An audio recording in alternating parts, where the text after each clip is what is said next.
I would cut off your head, dwarf, if it stood but a little higher from the ground.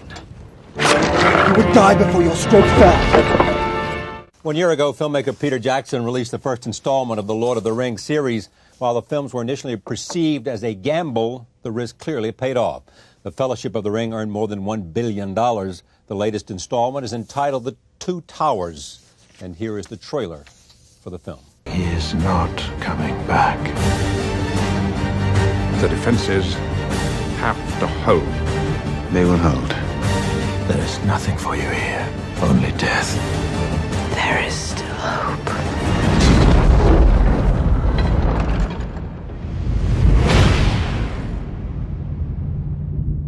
Joining me tonight is the film's creator, director, co-screenwriter Peter Jackson, and two of the stars of the film, Elijah Wood, who portrays Frodo, and Viggo Mortensen, who portrays Aragorn. I am pleased to have both of them here at this table to join Peter Jackson, who was here last time a year ago when the first installment was here. Welcome back. Thank you, Charlie. Tell me about this one. Where? We've got like an hour, Well, 2 hours. Yeah. Well, I mean, what I like about is the fact that we're doing a trilogy of films. So people have to realise this is the middle chapter. Right. But the thing that I like about it is that it's not a sequel.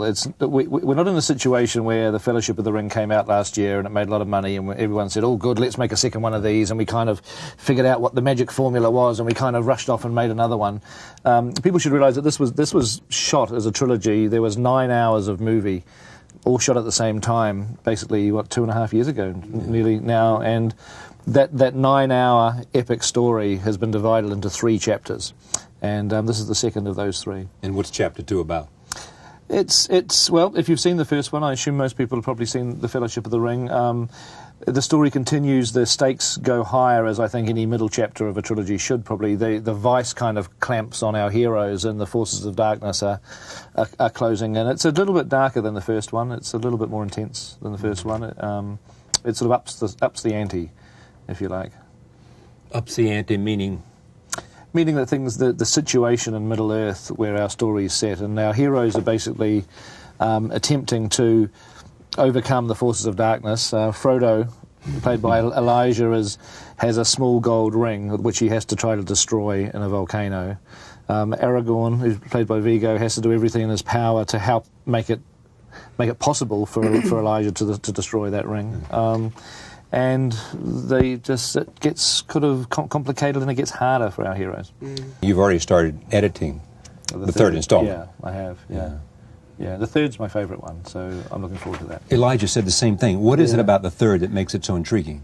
'Cause other than it's a conclusion. It's climactic. Climactic. It's climactic. It's almost sort of biblical in its climactic sort of scale, and it's sort of over the top, but in a good way. It's highly emotional, and it's going to be my favourite. Really emotional. I mean, I've seen bits of it, and I can't help but cry every time. I mean, I saw one bit towards the end of the film in the span of, I saw it once, 5 minutes later saw it again and cried again. I mean, it's it's heartbreaking. Wow. What happens to these characters that you have grown to love over, the course of 3 years. It's an oft-repeated story of how you got this job, but tell us. For those who have Why not? Regale us with the story Give us one more time. Yeah, it was. So you made your own audition tape. I did, as a result of not wanting to be put on tape at a casting office against a white background. I thought, I'll put on the Hobbit costume. I knew Pete was looking for an English actor, and I had to sort of basically prove beyond a shadow of a doubt that I could be English. And so I had the odds against me. So I thought, I'm just going to do something completely mad and make it my own and show my passion for the project and for the character that way. And it worked. Went out into the woods and shot the scenes. What did you see when you saw him? I saw Frodo. I mean, exactly. It's interesting because I'd never seen an Elijah Wood film at that point in time. I hate to admit, but it's actually true. No, that's good. It's actually true that I hadn't. I mean, out of all the movies that Elijah's done, for some reason or another, I'd never actually seen one of them. And so I'd heard of Elijah's name. Fran Walsh, my partner, had seen the Ice Storm, and she said, no, we should really check out this tape because he's a very, very interesting young actor. Yeah. And I just saw Frodo. I saw everything that we'd been looking for, and we'd maybe auditioned 200 Frodos at the point in time. Wow. Saw his By the tape. time you saw his tape. Yeah, and did it decide it for you immediately? Yeah. Yeah. Except we didn't say that to Elijah straight away because we had to go and meet him. Because obviously I've never met Elijah, and you don't want to work with somebody who you kind of can't get on with. So we had to go through the process of meeting with him up in LA and having a chat. Because one of the things with casting this film was the fact that we wanted to get actors who were going to stay with us for 18 months because, you know, an actor couldn't bail out at the end of the first film. They had to stay there for 3 movies. So we wanted to make sure we had, well, you know, basically nice people who were going to be... You hired him in spite of that meeting. What meeting? The fateful. Yeah, they still managed to hire me even after. Right. Yeah. Thank you, Pete. Yeah, it's a pleasure. What brought you here? You know, I've never asked Pete that. I'm not sure. I got a phone call to ask if I wanted to get on a plane the next day and go to New Zealand for a year and a half. And at first, I actually said, I don't know. You know, I haven't read this book, and I'm not sure that that I would do justice. You know, you don't want to let people down who are passionate and who are working hard on something. So I was tentative about it at first, but I'm glad I said yes to the challenge. Did you go immediately and read the book, or what did you do? I started reading it on the plane. Yeah. What have I Did got you myself finish into? it by the time you got to New Zealand? No, but I read enough actually to realize that it wasn't such a foreign thing to me. After all, that there were elements that were familiar to me. I mean, the sources for Tolkien's writing were not all unfamiliar. You know, a lot of it is based on Nordic mythology, Celtic mythology, sagas, fairy tales. I mean, there's such a gold mine of information in there that, I mean, personally, I could relate it to Western movie archetypes, samurai movies, all kinds of things. And so then I thought, well, this is good. I'm going to pretend I'm a Viking, you know, like I used to when I was 7 years old. And, you wanted to do that since you were 7? So, well, I didn't realize it, but obviously... You obviously do sing the movie. All right, take a look at this. This is our first scene from The Two Towers. Walking through the mountain, Frodo realizes that he and Sam are not alone. Here it is. Strangely familiar. It's because we've been here before. We're going in circles. What is that horrid stink? Or there's a nasty bog nearby. Can you smell it? Yes. I can smell it. We're not alone. You're obviously making a political statement with your T-shirt.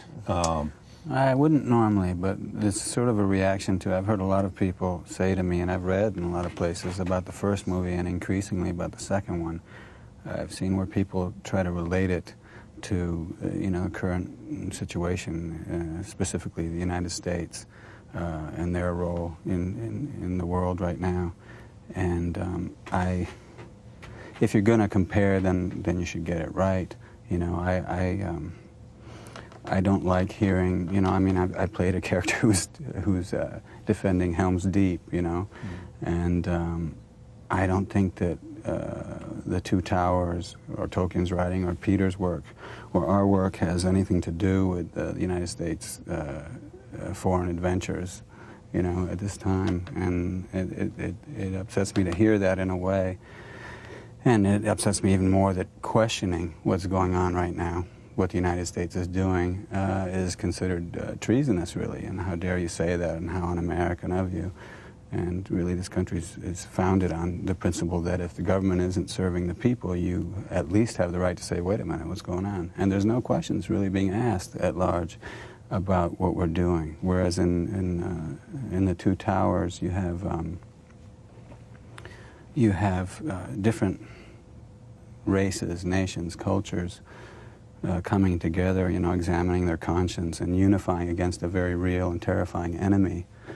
What the United States has been doing for the past year is bombing innocent civilians without having come anywhere close to catching Osama bin Laden or any presumed enemies. And, you know, as a distraction, we're now, apparently it's a given. We're hell-bent on increasing the bombing that's been going on for the past 11 years in Iraq. And I don't think that the civilians on the ground in those countries look at us in the way that maybe Europeans did, you know, at the end of World War II, waving flags in the streets. I think that they see the U.S. government as Saruman, you know. As a threat. Yeah, as a threat, and they're terrified and have been for a long time. And we are not the good guys, unfortunately, in this case. And even though right after 9/11 there was an extraordinary amount of public support for the United States to do something. I'm supportive of the United States. I'm an American, and I have nothing against patriotism. But if one is going to compare, then the comparison is quite the opposite of what's let me just being make sure the comparison, only because you and I asked you about the T-shirt at the beginning, and you said you made it yourself. Yeah. You know, the idea, you object to the comparison of this film with respect to American involvement with Iraq or the Afghanistan war or the war against terrorism, to any comparison with the film, as because of your fierce opposition to American policy. The idea is, you know, that in that comparison is the United States is like the good guys in our movie against the bad guys in our movie, and I think the opposite is true, unfortunately. That we're the bad guys because we responded to the people who are terrified at Helm's Deep, who are outnumbered in this incredible violence and desire to control, to destroy the people of Rohan and the rest of the free peoples of Middle Earth, to control their wills, to control their, infrastructure or destroy it. That's what we're doing in these countries. That's really what we're doing, unfortunately. And I'm not saying to anyone, to you or to you or to you, this is what you should believe. I'm just saying, why not ask the question, why are we doing this? Sure. And I don't like the comparison, and I keep hearing it, so felt like saying something about it. I'm not really a fan of the saying, my country, right or wrong. Well, that's an incomplete quote, too. The rest of it is more reasonable. I'm more of a fan of saying, let's make an honest effort to get it right. I think the rest of the quote is, if we're getting it right, let's keep trying to do so, and if we're getting it wrong, let's try to get it right. I think he says something like that. I want to turn from this, but let me just stay with the idea for a second, though. What would you have had the United States do after the attack at the Pentagon and at the Twin Towers? I would not have continually bombed innocent civilians from 30,000 feet with no possibility of being accurate, and maiming and killing and destroying the lives of many more people than died at the World Trade Center. What does that do? Does bombing people make us safer? Does bombing people make us more loved or appreciated overseas? Will this be forgotten? Oh, well, it was just a little mistake. What if they had been able to stop Al-Qaeda, and you wouldn't have had, if there is the connection, which many people think it is, in terms of the attacks in Kenya, for example, or other acts of terrorism against the United States and other countries? If somehow by responding you can say, because most people believe that if in fact you don't respond, you're inviting more terrorism. There's nothing wrong with responding, it's how do you respond. The fact that one even questions the way that we responded, that's considered some kind of fifth column thinking, that it's treasonous, and that those attacks are used as an excuse to limit civil liberties in this country, and that we are coercing other countries whose populations, England, for example, I saw a poll where 70% of English people say they are more afraid of George Bush than they are of Osama bin Laden and Saddam Hussein, because our government is incredibly violent and aggressive and rapacious, and we want to control those regions. It's beyond a response, and there are other ways, I would think, of responding. We've done this before in our history. Even in World War II, was it necessary to kill so many civilians in Dresden and places like that? Was it necessary to do things that way? It's hindsight and so forth. But here we are now. We've been doing this for a year in Afghanistan. We've been doing it for 11 years in Iraq. Can we not think about this? I read in the New York Times, which you have here, I looked at it yesterday, the front page is, it's not even, should we do this, or is it a question, it's just the countdown, as if it was a holiday countdown for the big war and this and that, and then the science or whatever section, it's bigger weapons and faster vehicles for the military, and then photographs of the women serving. It's all kind of fun, and it's like the people on the ground in those countries who are the ones who are being affected, they're invisible. If they're not American, if they're not European, they don't exist. They're disposable. And more of them have died in the past year than died at the World Trade Center. What does that mean anything? And now just because we focus on Iraq for many reasons, not the least of which is oil. But not only oil. And, you know, some kind of vendetta maybe that our president's father has. Who knows what the reasons are? It doesn't really matter. But if we're going to suggest those two, and I know we want to get on. Yeah, and I think I have some respect for you for the candor and the forthrightness of, I know I do, of your views, and invite you back to this program because we talk about Iraq a lot here. Right. You know, before I turn back. Just a dialogue about it, that's all, you know? I mean, if somebody wants to compare our movie, which is just a movie. Yeah. But people say our movie is a pro-war movie, too, which I also have a problem with. Right. Yeah. Elijah, you essentially agree with what Viggo's I saying? agree with questioning, absolutely. I agree with asking questions, which I don't know if people do enough in that kind of honest way. Yeah. You know? Let me, an interesting thing is you make some of these political points, the president's supporters would want me to contest each one, and there's no time for me, or if you were making, an opposite political statement in support of the president, then people from the other side would want me to contest it, and we can't do all of that now. But we'll come back to some of these as it pertains to this particular movie. Yeah. Here is another clip in which you are being questioned about your presence in the Writer Mark. Here it is. I am Aragorn, son of Aragorn. This is Gimli, son of Gloin, and Legolas of the Woodland Realm. We are friends of Rohan, and of Theoden, your king.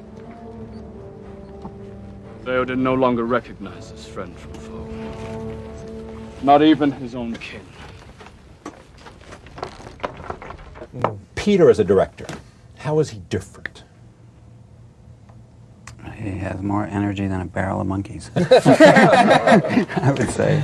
I've never... I agree with that, but unwaning energy, but focus, you know, but on top of that, a calm that I think made the set incredibly conducive to giving out ideas and for us to perform as actors, he created an environment that was conducive to creativity on a very wide scale. Was the experience different than you imagined it might be because you were doing something dramatically different? You were making 3 movies rather than 1. You had a continuum of a story. You had a company of actors that you were getting to know better than you would normally on a set. Did any of that make this experience different? Oh, yeah, all of those things. Yeah. All of those things. I mean, normally you'd work on a film, you know, a filmmaker and actors would get together, and often you're working with strangers. You know, it's not often that you work with people that you've actually worked with before, and you come together for maybe 10 or 12 weeks, and you know, by the end of 10 or 12 weeks, you're just getting to know the person that you're working with. You're just getting to understand them and get a shorthand going, and suddenly, bang, it's over and you go. And in our case, at the end of 10 or 12 weeks, we still had like more than a year of filming still to go, so we just became a really tight-knit unit. I mean, I just enjoyed it. I mean, the best experience of this film has been working with people. The camaraderie among the people you work with. Working with people that you respect and admire, and being collaborative. Just kind of making it really together. Helped to create that as well. In terms of hiring the people that would be amiable and good to work with, in terms of friendly people, you had a lot to do with that. I think shooting it in New Zealand too. I mean, I think Peter's a prime example of. You know, not everybody's the same. No, I mean in New Zealand. Yeah. The fact that we shot it there with a mostly New Zealand crew was, I think, an inspiration to us because I think that, you know, you tell me if I'm wrong, but typically New Zealand, for people in New Zealand, I don't know if it's a result of historically being an isolated country, you know, geographically, and having to make do and pull together, but putting the group first and the individual effort second, I think, comes naturally to New Zealanders, which is also very much what this story's about. And I don't think that most New Zealanders need a September 11th or a London Blitz or an earthquake to put aside their differences and pull together for the common good. It comes a little more naturally to them, I think, and maybe to Australians too, I don't know.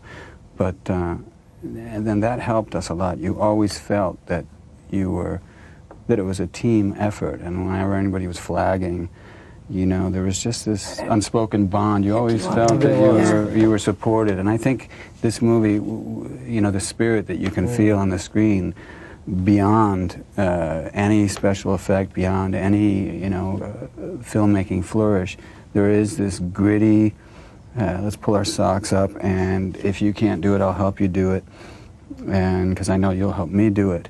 That is something that in large part comes from the people we were making this movie with and the place we were making it in. It's a spirit. I think the films really do embody the spirit of a group of people enjoying what they're doing. Yeah. And you know, it's that simple. So would you do this again? Not this particular experience. Now that's a tricky question. No, I mean, somebody comes along and says, Peter, you did that so well. I, by the way, have acquired the rights to this other trilogy. Oh my God. Another trilogy. Yeah. And we want you to go somewhere for 18 months and choose your actors and saddle up. Not for a little while. I want to spend a little bit of time with my family. Okay, but do you also want to do a different kind of movie now after you've spent this much time? I mean, you're not only spending 18 months there, you're spending how many years? 7 years. 7 years of your life. Yeah. So what is it you want? Do you want to go make a small movie or some personal? I want to do a few different types of films. I mean, I used to make zombie films once in my youth. Good zombie films. I'd love to make it. I'd love to make another zombie film. Yeah. He's promised to star in my zombie film. You want to be in a zombie film? You're a zombie fan, aren't you? I'm there. You are there? Okay. Absolutely. So we'll see. I've got a few ideas of this, but they tend to be smaller movies. Smaller. Yeah. I mean, there's different skills you exercise. It's like you don't want to be stuck doing the same thing all the time, and I'd certainly like to. There's challenges to make a very small drama film, and I'd like to have a go at that one day. What are the skills? How are the skills different? Just as a director, how are the skills different? It's just the size and scope of things that you've got to think about. I think it's keeping your eye on the big picture. I mean, the physical aspects of shooting for that long were okay. The mental exhaustion kind of freaked me out a little bit. I used to, at the beginning of the shoot, I used to be someone who could think of 10 things at once and conduct 10 different conversations at the same time. And like, if you spoke to me on the last day of the shoot, after 18 months of shooting, I actually said to somebody, this must be what it's like to be 85 years old, when I can't remember what I did yesterday, and I've got such tunnel vision, I can only think of one thing at a time, because I lost my ability to be kind of, to think of anything more than fatigue and stress. It's mental fatigue, yeah. I mean, I was, after a bit of rest, I was all right, but it was kind of weird. It did grind you down. I want to get another clip in here before we go. This is where Sean Astin tells Frodo they have to escape by using the ring. Here it is. Put it on. Disappear. I can't. You were right, Sam. You tried to tell me, but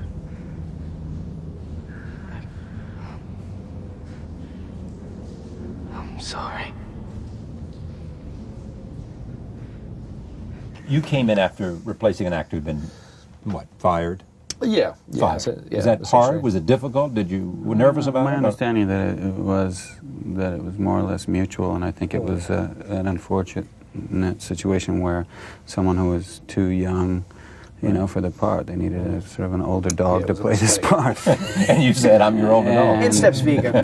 Yeah. So I was in retrospect, it was a lucky break. Yeah. And is this a career-changing role in film because it's making so much money, because it's gotten such an enormous viewership, and because of 3 of them rather than 1 of them? Peter, do you think? Career-wise for me? For you, sure. I mean, I don't want to change. I just want to keep doing my stuff in New Zealand and do whatever I want to do. I don't want anything different. It just gives you a chance to make another one, right? You didn't screw this up, so you make another one. Yeah, and if I don't screw up the next one, I might get to make my little zombie film. But for you, I mean, has it made a difference in terms of what you see, the kinds of things that are available? I mean, my regular everyday life is pretty much the same. What's your regular everyday life like? Well, I guess you could say I don't get out much. but as far as something that that I have noticed, and I'm sure you have, and probably you have too, is that there's these big piles of fan mail that you now get, and I'm sure everybody, it's just a function of being part of a popular movie. And I've gotten another job that I would not have gotten, I'm sure, if it weren't for being part of the Fellowship of the Ring. It's purely because of that. Otherwise, someone's not going to take a chance on you in a leading role. So I'm grateful for that. But otherwise, I haven't yet noticed much. What's your next role? It's a movie called Hidalgo, It's based on a true story from 1890. Elijah, how about you? I'm sort of the same in terms of what's happened. You know, I think that there is an increase in things that come your way, but nothing crazy. And in terms of my daily life, that hasn't changed at all. But it's mainly of my own effort. I don't stop, you know, I don't stop doing the things that I would normally do on a daily basis because more people recognize me or anything like that. You had a lot of people, Peter, come up. I mean, I'm especially thinking of Harvey Weinstein and Bob, and saying, you know, they as you and I talked about before, we went in at length about this relationship. It's a little bit like the war, wasn't it?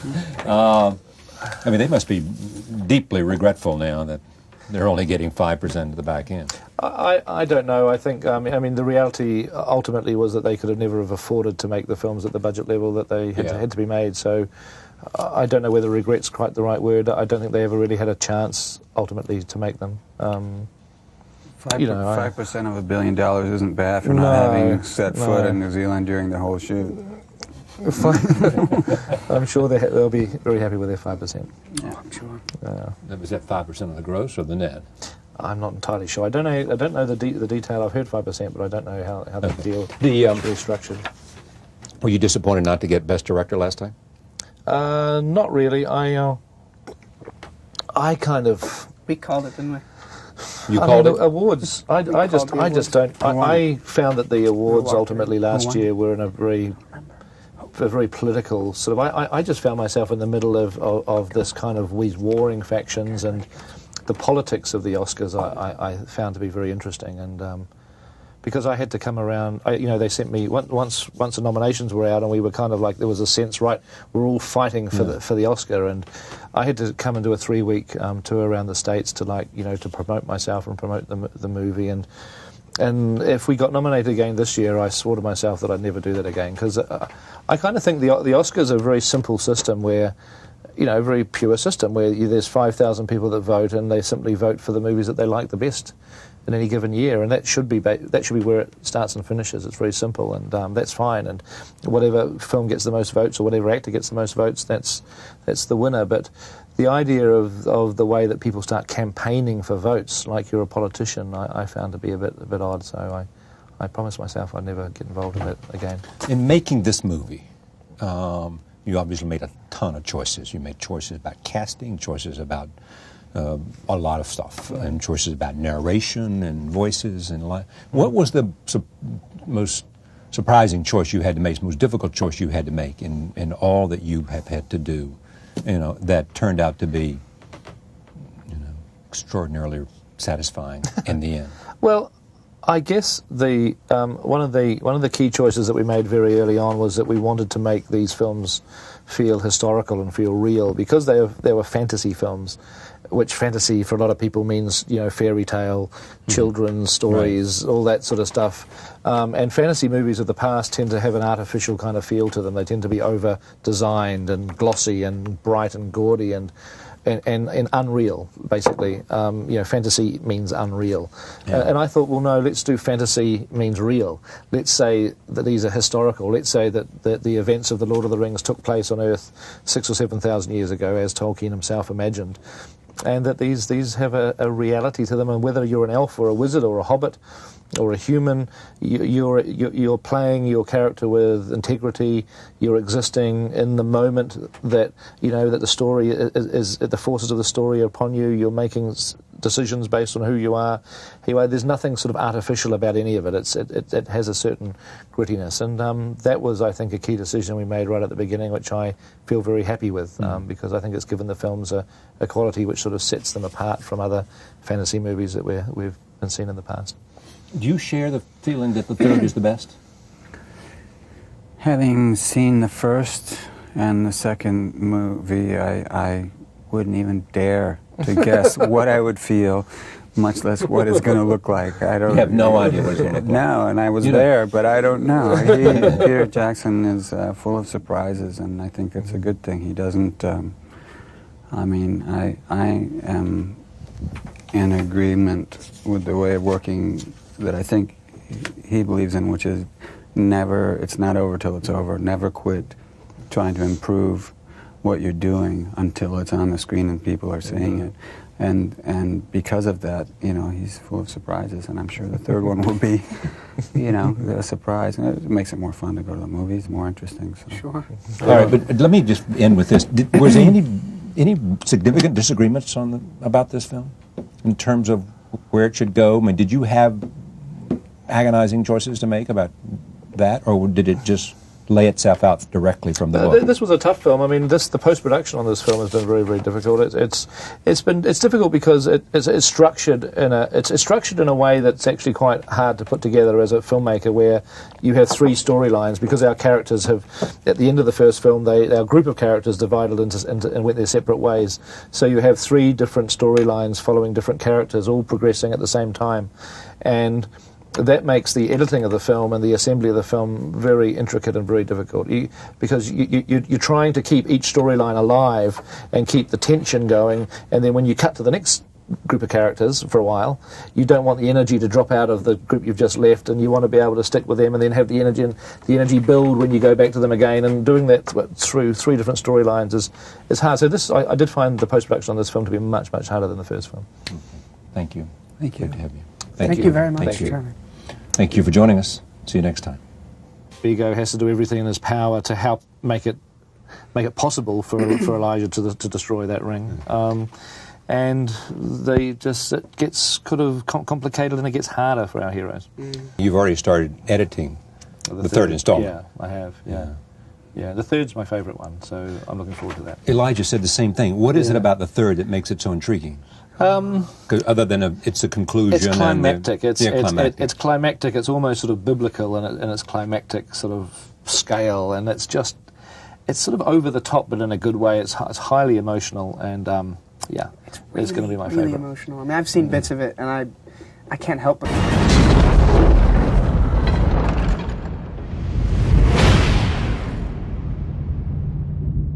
Joining me tonight is the film's creator, director, co-screenwriter Peter Jackson, and two of the stars of the film, Elijah Wood, who portrays Frodo, and Viggo Mortensen, who portrays Aragorn. I am pleased to have both of them here at this table to join Peter Jackson, who was here last time a year ago when the first installment was here. Welcome back. Thank you, Charlie. Tell me about this one. Where? We've got like an hour. Well, 2 hours. Yeah. Well, I mean, what I like about I would cut off your head, dwarf, if it stood but a little higher from the ground. You would die before your stroke fell. 1 year ago, filmmaker Peter Jackson released the first installment of the Lord of the Rings series. While the films were initially perceived as a gamble, the risk clearly paid off. The Fellowship of the Ring earned more than $1 billion. The latest installment is entitled The Two Towers, and here is the trailer for the film. He is not coming back. The defenses have to hold. They will hold. There is nothing for you here, only death. There is still hope. Most people have probably seen The Fellowship of the Ring. The story continues, the stakes go higher, as I think any middle chapter of a trilogy should probably. The vice kind of clamps on our heroes, and the forces of darkness are closing. And it's a little bit darker than the first one. It's a little bit more intense than the first one. It sort of ups the ante, if you like. Ups the ante, meaning? Meaning that the situation in Middle Earth where our story is set, and our heroes are basically attempting to overcome the forces of darkness. Frodo, played by Elijah, has a small gold ring which he has to try to destroy in a volcano. Aragorn, who's played by is the fact that we're doing a trilogy of films. So people have to realise this is the middle chapter. Right. But the thing that I like about it is that it's not a sequel. We're not in a situation where the Fellowship of the Ring came out last year and it made a lot of money, and everyone said, oh good, let's make a second one of these, and we kind of figured out what the magic formula was, and we kind of rushed off and made another one. People should realise that this was shot as a trilogy. There was 9 hours of movie, all shot at the same time, basically, 2.5 years ago, nearly now, and that 9-hour epic story has been divided into 3 chapters. And this is the second of those 3. And what's chapter 2 about? Well, if you've seen the first one, I assume